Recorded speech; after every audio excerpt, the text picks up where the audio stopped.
Hi అండి అందరికీ ఆంగ్ల సంవత్సరాది శుభాకాంక్షలు. ఈరోజు నేను క్యాలీఫ్లవర్ రైస్ చేశానండి. మరి దాని ప్రాసెస్ ఎలాగో చూసేద్దామా? అలా క్యాలీఫ్లవరుని మీడియం సైజులో చిన్న ముక్కలుగా కట్ చేసుకొని తీసుకోవాలి.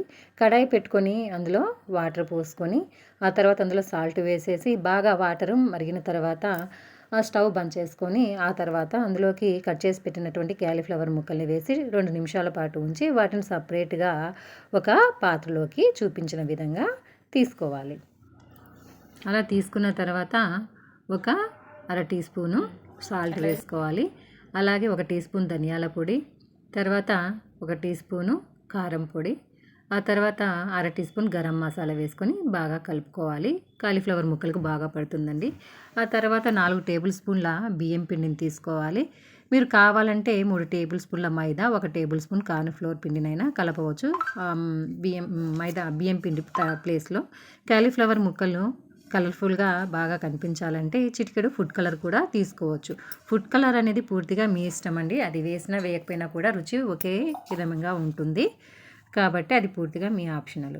మరి ఈ ముక్కలకి మనం తీసుకున్నటువంటి బియ్యం పిండి బాగా పట్టాలి అంటే తగినన్ని వాటర్ తీసుకొని కొంచెం కొంచెంగా వాటర్ పోసుకుంటూ బాగా కలుపుకోవాలి.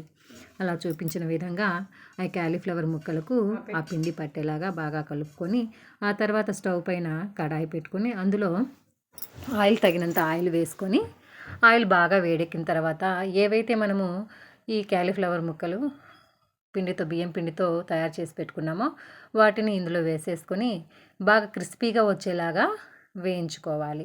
వేయించుకున్నవి సపరేట్గా ఒక ప్లేట్లోకి తీసుకోవాలి.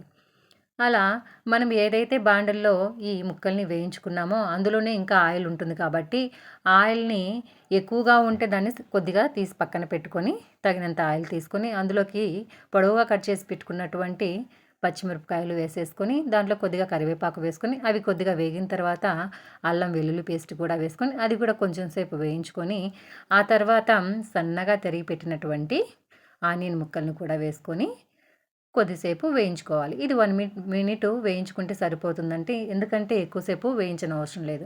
ఆ తర్వాత క్యారెట్ ముక్కలను కూడా వేసుకొని దూరగా వేయించుకోవాలి. ఇక్కడ మనము క్యాప్సికము అలాగే క్యాబేజీ కూడా తీసుకోవచ్చండి. అవి కూడా వేసేసుకొని దూరగా వేగిన తర్వాత క్యాలీఫ్లవర్ ముక్కల్ని అందులో వేసేసి బాగా 1 నిమిషం పాటు అవి కలుపుకోవాలి. అలా కలుపుకున్న తర్వాత మనము ఏదైతే ముందుగా రైస్ ఉడకబెట్టి పెట్టుకున్నామో ఆ ఉడికించినటువంటి రైస్ని అందులో వేసుకొని ఇది కూడా బాగా హై ఫ్లేమ్లో కలుపుకోవాలి.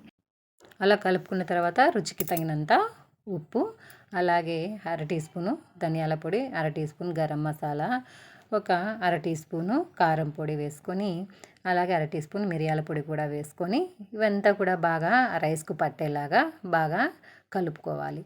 అలా కలుపుకున్న తర్వాత ఇదంతా కూడా ప్రాసెస్ హై ఫ్లేమ్లోనే చేసుకోవాలండి.